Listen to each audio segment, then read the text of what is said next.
Somos como esos viejos árboles batidos por el viento que azota desde el mar. Hemos perdido compañeros, paisajes y esperanzas en nuestro caminar. Vamos hundiendo en las palabras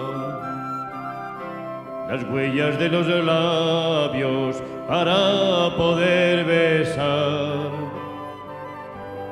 Tiempos futuros y anhelados, de manos contra manos, izando la igualdad.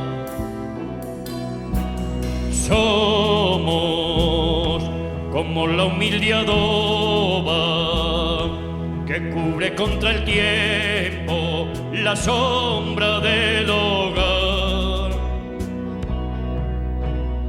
Hemos perdido nuestra historia, canciones y caminos en duro batallar. Vamos a echar nuevas raíces por campos y veredas para poder andar.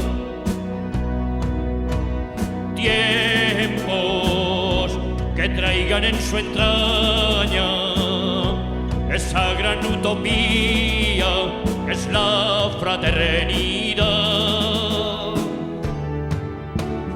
Somos igual que nuestra tierra, suaves como la arcilla, duros del roquedal.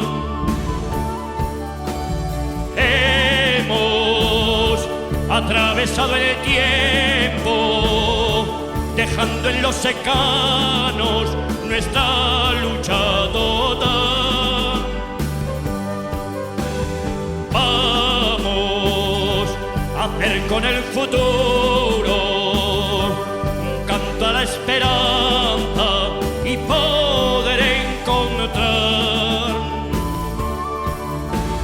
tiempos cubiertos con las manos, los rostros y los labios que sueñan libertad. Somos como esos viejos árboles